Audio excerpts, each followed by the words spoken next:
மலைநாட்டு தலைவன் மன்றாதி மன்னன் மனம் தளரலாமா? மனம் தளரவில்லை, நம் ஆட்களில் சிலர் பிடிபட்டு விட்டார்களே என்ற கோபமும் பயமும் உண்டாகிறது. பிடிபட்ட பேடிகள் மேல் கோபம் வர வேண்டியதுதான், பயத்திற்கு காரணம் இல்லையே. பிடிபட்டவர்கள் காட்டிக் கொடுத்து விட்டால் கத்தி இருந்தது காந்தீப மன்னன் என்று தெரிந்துவிடும், அவ்வளவுதானே. தெரியட்டுமே. அழகாபுரியின் படைபலம் மலைநாட்டின் மதிபலத்தின் முன் எம்மாத்திரம். அங்கே படை, இங்கே பகுத்தறிவு, அங்கே கத்தி பலம், இங்கே புத்தி பலம். கவலைப்படாதீர்கள் மகாராஜா, சூழ்ச்சி ஆள்வதும் அழகாபுரியை. அழகாபுரியை கைதியான நம்முடைய ஆட்கள் காட்டி கொடுத்து விட்டார்களா? விடுதலை செய்யப்பட்டார்கள். ஆமா மகாராஜா, அம்பலவான மன்னருக்கு எங்களிடம் அளவில்லாத கருணை. எதிரியை புகழாரே. கருணை கோழைத்தனத்தின் சின்ன மகாராஜா.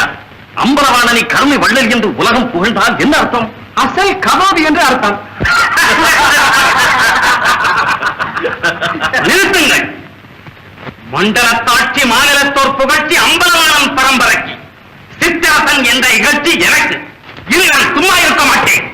பதட்டமும் கோபமும் முன்னேற்றத்துக்கு எதிர்கள். உள்ளத்திலே கொடும் பகை மூண்டாலும் உதட்டிலே புன்னகை விடிய வேண்டும். சிரித்து சிரித்து சித்திரவதை செய்ய வேண்டும். அன்பை காட்டி அனைத்து அழிக்க வேண்டும் மகாராஜா. நயவஞ்சகமே நமது ஆயுதம். மாயா, மனிதன் மிகவும் விரும்புவது எது? இன்பம். இன்பம். அந்த இன்பத்தில் எழுவது இசை. இசை. ஆமாயா, எனக்கு தேவை என்ன தெரியுமா? கொஞ்சம் இசை வேண்டும், குன்றாத கவிதை வேண்டும், எஞ்சினும் திகட்டாத இனிய கலைகள் வேண்டும், உண்மை வீர வேண்டும், உயர்ந்த பண்பு வேண்டும். இவை எல்லாவற்றுக்கும் மேலாக உதட்டோரம் குறுநகை காட்டி என் உயிர் வாங்க ஒருத்தி வேண்டும். என்ன, கைதிகளை விடுதலை செய்தாகிவிட்டது. விடுதலை செய்து விட்டீர்களா? மிகவும் சந்தோஷம். எதிரிகளுக்கு இடமளித்து விட்டு நிம்மதியாக இருங்கள். அப்படி அல்ல, மன்னரின் கட்டளை, மன்னரே கட்டளையிட்டாகிவிட்டது. பிறகு என்ன வேண்டியிருக்கிறது? சந்தோஷமாக செய்யுங்கள். சிவபூஜையில் கரடி. என்ன? பெரியவர்கள் என்றாலே இங்கிதம் தெரியாதவர்கள் என்றுதான் அர்த்தம் போல் இருக்கிறது. மன்னாதி மன்னன் மகன் மனம் தளரலாமா? உள்ளது உள்ளது. இவா நான் வேறு இடம் நாடுவோம்.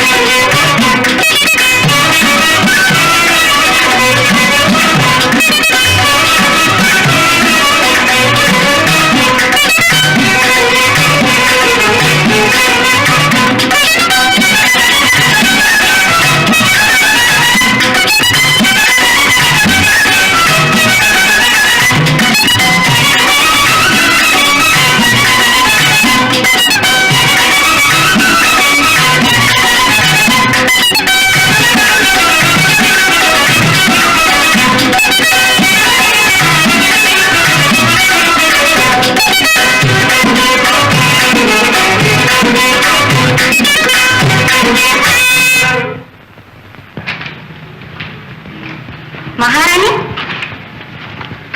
மகாராணியாருக்கு நமஸ்காரம். என்ன விஷயம்?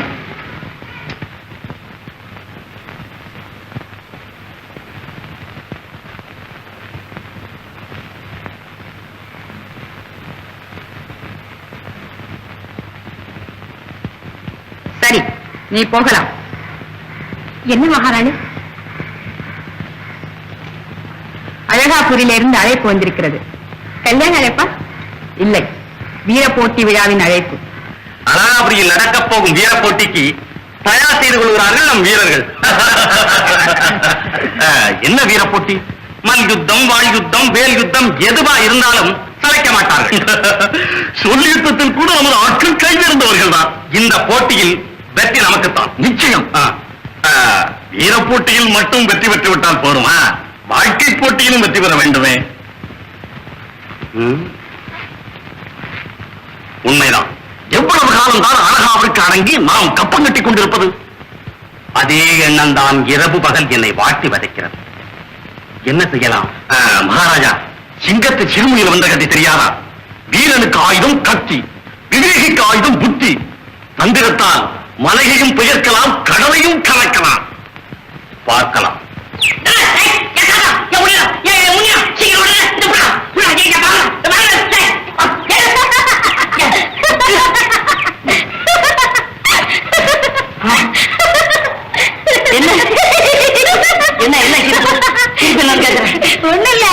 ஏண்டி நீ அழகாவரி போட்டியில கலந்துக்க போறேன்னு சொன்னிய அதை நினைச்சு சிரிச்ச நான் கலந்துக்கதான் போறேன். ஆமா. ஆமா. உன்னால இந்த ஒரு கல்லையில அடக்கி கட்டி போட முடியலையா? நீ இப்படி அழகாவரி போட்டியில பேசாத ஒண்ணு பேசாத. இல்ல இந்த ஒரு கழுதை என்ன 100 கழுதை அடக்கி போட்டுருக்காரு. என்ன? ஆமா. 100 கழுதைவா? ஒரே கைத்துல அடக்கி போட்டுருக்கேன். இல்ல. ஆமா. ஆமா போட்டிருப்பேன். பேச்சு மாத்திரம் தான் வாய் கிளீன். விஷயத்துல ஒண்ணு இல்ல. அப்படியெல்லாம் பேசாத. நான் சொல்றத நல்லா கவனிச்சுக்காடு. இப்போ ஒண்ணு அடக்கிருக்கேனா இல்லையா? 100 கழுதை அடக்கிற சமம். ஆமா. ஒன்னையும் சொல்லி இதையும் சொல்லுவேனா? இது புனிதமான ஜென்மம். அதான கேட்டேன். பயம் இருக்குல்ல? இந்த பாரு மச்சான், என்ன சொல்லாத. அந்த பக்கத்துல நிக்கிற பாரு போகணும். அவளை போட்டு சொல்லு. ஏண்டி அம்மா அவர் உன்ன சொன்ன நீ என்ன சொல்ற? நீ ஏண்டி குறுக்க வர்ற? குறுக்க வர்றாங்க. நீ ஏன் தட்டி எடுத்துமா பேசுற? யாரு தட்டு கட்டவா? நீ தான் தட்டு கட்டவா? நானு தாலி கட்டிக்கிட்டவா? நீ தாலி கட்டிக்கிட்டவா? நான் கட்டிக்க போறேன். கட்டிக்கடி. காலமாடு கண்ணு குட்டி போட்ட அன்னைக்கு நீ தாலி கட்டிக்க வா. அட பாப்போமே. என்னங்க நீ பாப்பா? நானே அவரை கட்டிக்கிறத நீ பாருங்க. நீ கட்டிக்க. நான் போக்குறேன். எப்படி கட்ட? கைய நீட்டி பேசாத. என்ன இது? கைய ஓடாத. கைய ஒரே கண்ணை இப்படி ஆட்டு பேசாத. கண்ணை அப்படியே உடைச்சு நீ ஓட காத்து.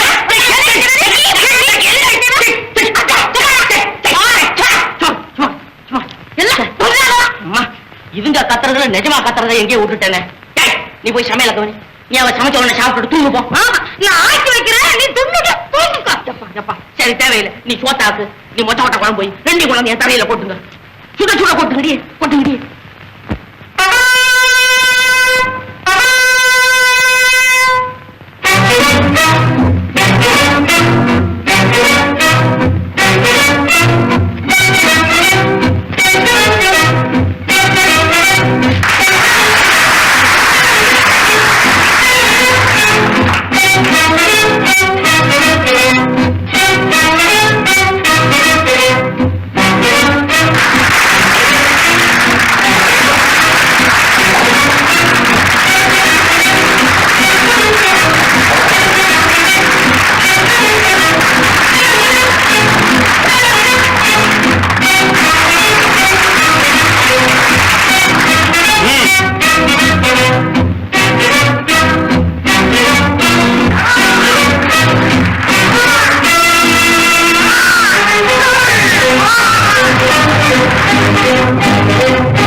வீரம், வாளுக்கு வாழ், ஆளுக்கு ஆள், யாராயிருந்தாலும் சரி.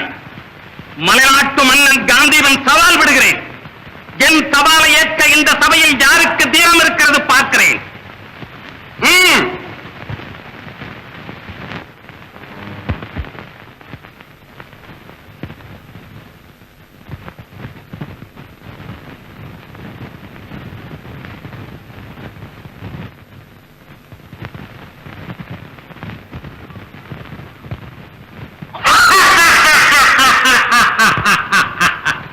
என் சவாலை ஏற்கும் தைரியம் யாருக்கும் இல்லை. இனி நானே ஏற்கிறேன். நானே ஏற்கிறேன்.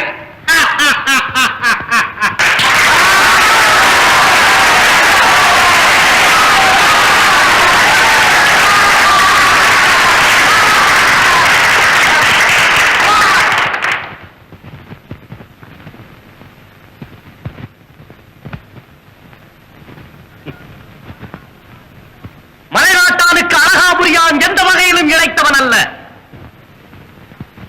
வாயால் வீரம் பேசுவது விடுத்து காரியத்தில் இறங்கலாம். எந்த ஆயுதமானாலும் சரி.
அழகேசன்.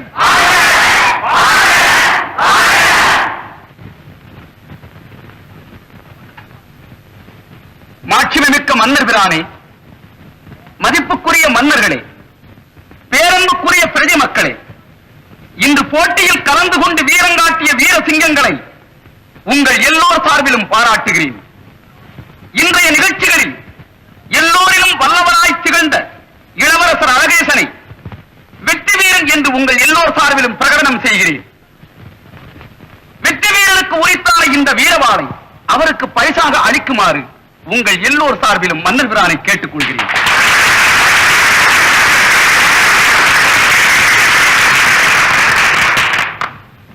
வெற்றி வீரனுக்கு எமது ஆசிகள். வீரத்தில் சிங்கம் போலும், அடக்கத்தில் யானை போலும் நீடூழி வாழும்.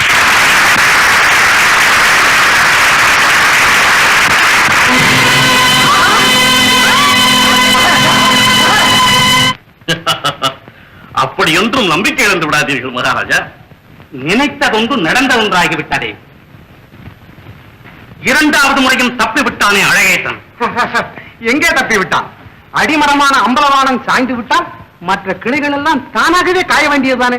அந்த கிழட்டு மன்னன் தான் இன்னும் இறக்கவில்லையே. ஆசி, அவசரம் ஆபத்து. அரசன் அன்று கொள்வான், தெய்வம் நின்று கொள்ளும். மலைநாட்டான் இட்ட விஷம் குறைந்தது 6 மாத காலமாவது அவனை சித்திரவதை செய்யாமல் கொண்டு விடுமா என்ன? கவலைப்படாதீர்கள் மகாராஜா. கணத்தின் வேகம் அனத்தத்தான் செய்யும். ஆபத்து ஒன்றுமில்லையே. என்ன யோசிக்கிறீர்கள்? காயம் சாதாரணமாகவும் இல்லை. எல்லாம் கடவுள் செயல். கையிலே மருந்தை வைத்துக் கொண்டு கடவுள் செயலை தேடினால் என்ன அர்த்தம்? உங்களுடைய மருந்தால் குணமாகுமா ஆகாதா? எனக்கு என்னமோ நம்பிக்கை இல்லை. அப்பா, அப்படியொன்று நம்பிக்கை இழக்காதீர்கள். விஷயத்தை கேட்டியா? கேட்டேன், அவன் சொல்ல மாட்டேங்கிறான். என்னது கேட்ட? இந்த சத்தம் யாரு கட்டினான்னு கேட்டேன், அவன் சொல்ல மாட்டேங்கிறான். அட அது இல்ல மச்சான், இந்த ஊர் சனங்கள்லாம் தலையை கவுந்துட்டு போறாங்க. சரிதான், எவனா புரண்டியில ஓங்கி அடிச்சிருப்பான், இவன் எல்லாம் தலையை தொங்க போட்டான். இல்ல மச்சான் இல்ல, இந்த ஜனங்கள்லாம் இருக்காங்க பாரு, வருத்தமா தலையை கவுந்துகிட்டே போறாங்க. ஓஹோ, போறாங்களா? எனக்கு தெரியும். என்ன தெரியும்? ஏன்னா எனக்கு மத்தியானம் சோறு கிடையாது. இந்த சமாச்சாரம் அவங்களுக்கு தெரிஞ்சு போச்சு. ஆஹா, பய பட்னியா கிடப்பானேன்னு எல்லாம் தலையை தொங்க போட்டான். இந்த பாரு மச்சான், நீ இப்படி அகர விகடமா பேச போயிட்டா உனக்கு நேரத்துக்கு கூட ஒரு வேளை சோறு கிடைக்க மாட்டேன். அம்மா தாயே, நீ ஒண்ணு சாபம் கொடுக்காத. என்ன விஷயமா வந்த?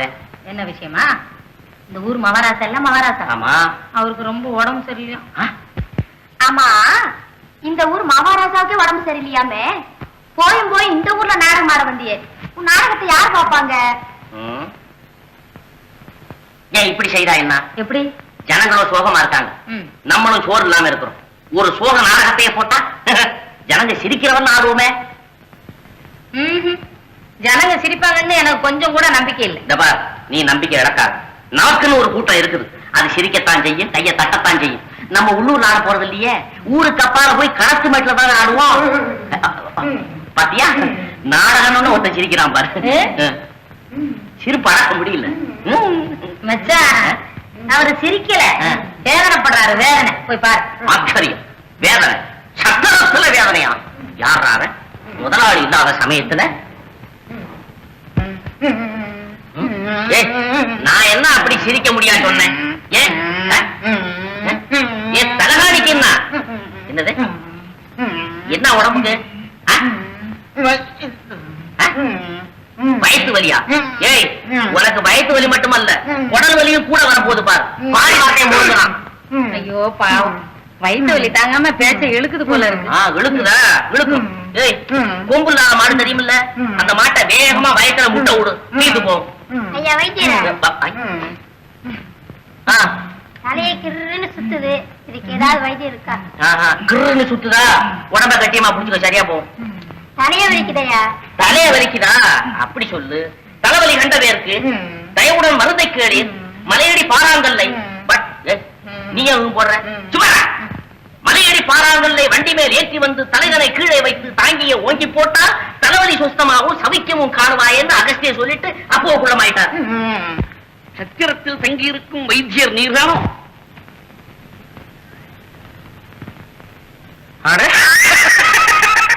ஜோடி மஜாவா? ஐயா, உனக்கு வைத்தியம் தெரியுமா? அப்படிதான் எல்லாம் சொல்லிக்கிறாங்க.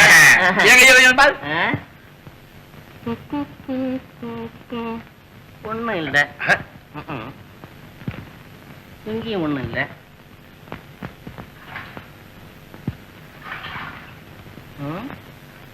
யோகி பஜா, என் கூட வா. எங்க? அரமனை. ஏன்? வைத்தியம் பார்க்க. யாருக்கு? மகாராஜா. போச்சுடா. ஐயோ, நான் வைத்தியம் இல்லையே. இந்த வார போய் சொல்லாத, உனக்கு எல்லாம் தெரியும், எனக்கு தெரியும். மரியாதை என் கூட வா. என்னடா சொல்ல? இங்க வாங்க ஐயா. சத்தியமா சொல்றேன், நான் வைத்தியம் இல்லையா. வைத்தியம் இல்லையா? ஆமா ஐயா. அம்மா, நான் வைத்தியம் தான், வைத்தியம் தான். என்ன மச்சான் இது? நான் வைத்தியம் இல்ல. டேய், நான் வைத்தியம் தான், வைத்தியம் தான். நான் வைத்தியம் இல்லைன்னு சொல்றேன்.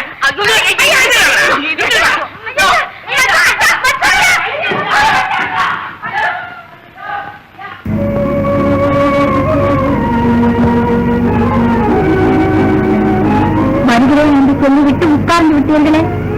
ஜோசியம் பார்த்தாகிவிட்டது. பார்த்தாகிவிட்டது. நீங்கள் தேடி வந்தது அப்பாவைத்தான். அப்பாவை இல்ல, இப்பாவை. உட்காருங்கள் கிழவரே. கிழவரா? இல்ல இல்ல, ஐயா புலவரே. சேரி ஒன்று கேட்க உழைந்தோ தானியம்மை தேவனாடி. ரொம்ப கரடு முரடா இருக்கே புலவரே. கரடு முரடானது காதல் பாறை, இதை விழாமல் யூப்பவன் நீசை. உங்க பாட்டு ஒரு வெட்டு வேட்டு. அவசியம் பாடித்தான் ஆக வேண்டும். பாடுவதோடு மட்டுமல்ல, ஆடவும் வேண்டும். நாளை ஆகட்டும். நான் கேட்பது இன்று.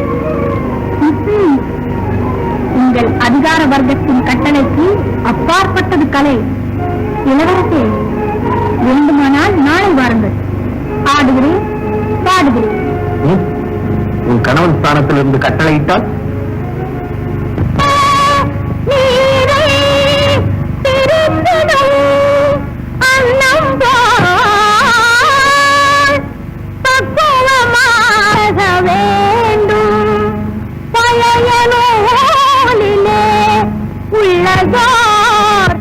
அறியாமையை வென்று பகுத்தறிவோடு வாழ வேண்டும்.